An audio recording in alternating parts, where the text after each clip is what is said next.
Hi, Brian McAvoy here, and today I want to share with you two really simple but absolutely huge mistakes that I've made early in my trading, and you probably, have run into these yourself. But when you understand them, it really explains a lot as far as, why part of this game of trading is so bloomin' difficult and frustrating. So, okay, let's just jump right into it. I remember when I first started trading, and, I'd be looking at the charts and I'd be in a trade and it wouldn't go the way I wanted it to. Maybe I'd win one, but anyway, I was a lot of it. I was kind of really flying by the seat of my pants.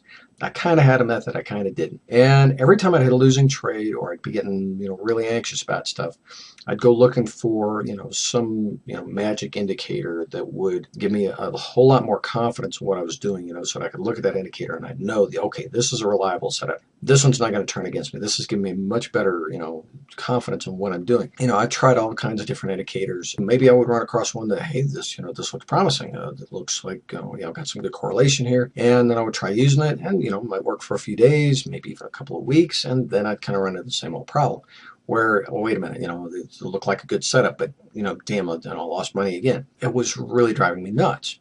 And what I found was the very first mistake that I made and all that, when I look back on it, was the first big mistake that I made was really just underestimating what it takes to be a trader.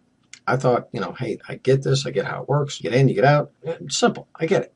I know it's like an even more gross oversimplification, but it was almost that much of an oversimplification about the whole activity of trading. I totally underestimated what it's about to be a trader. And that one right there hurt me really bad. So I jumped into it with this false overconfidence because, I tried lots of different things in my life. I've been thrown into lots of different stuff, whether it was my choice or my bosses, because they knew that I was a versatile, capable person and I could learn quickly. I jumped into trading, looked simple enough, certainly not any more difficult than other stuff that I had done. I'd taken on much bigger tasks in my life and gotten my arms around them pretty fast. But this trading thing, man, it was driving me nuts. So the first mistake was really just underestimating trading, because it looks so simple on the surface. The second big mistake that I made was I went looking for an indicator. But instead of looking for an indicator, what I learned, see, that was the second big mistake, was I was looking for an indicator. And what I really should have been doing was looking for a way to, if I had an idea, looking for a way to incorporate that into my method, but do so in an intelligent, calculated, and organized fashion so that I could test it out and actually measure over time how valid it was. So initially I would, just kind of try it. And that was totally against everything that I had, learned in my engineering quality days. But I would just try it out. And so the sampling was all wrong. The testing was all wrong. And like a lot of traders, I wasn't documenting what I was doing at first. Again, it all just looked so easy. I didn't think that I needed to do these things. Well, looking back on it, if I would have been able to start off understanding that I needed to have a method, I needed to, properly document that method, make sure that it was, clear and functional and user-friendly. And then to test that method with a proper sampling and proper testing and proper analysis so that I would have realistic expectations of it. That would have made all the difference in the world. But again, because I underestimated trading and I went looking for, the solutions in the wrong place, I went looking for an indicator instead of a way to improve what I was doing. Because the indicators, they're just tools. They're just tools. And so, when you're trying to learn how to do something and be good at it, you don't just look for new tools. You learn to improve your skills with the various tools so that you can improve your craft, improve your ability and your performance. That's how you really get good at things and establish a confidence and, the successes that you need for the confidence and the assuredness in what you're doing.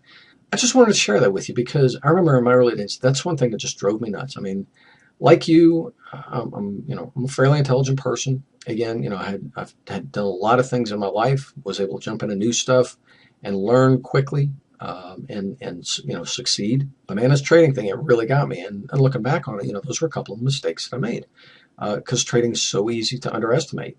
You have to actually become a real professional and acquire the professional skills. And, again, the couple of those skills are, being able to look at a system and evaluate it. First of all, if you're looking at somebody else's system, and evaluate it from a functionality and user friendliness perspective. So that, will you even be able to trade it? Opposed to the strategy is sound, you have to be able to trade it and execute it consistently. But really, the other thing is being able to, when you want to try something, because you want to improve on what's going on, either because it's not working anymore, you just want to make improvements, or maybe the circumstances have changed, and you want to be able to try new things, but do it in an organized fashion so that you're not just kind of shooting from the hip and driving yourself crazy because sometimes it works, sometimes it doesn't, and you still don't know with any degree of certainty or precision how good it really is. Is it really a good idea, or is it something that, it just happened to be when I tried it, it worked or it didn't work?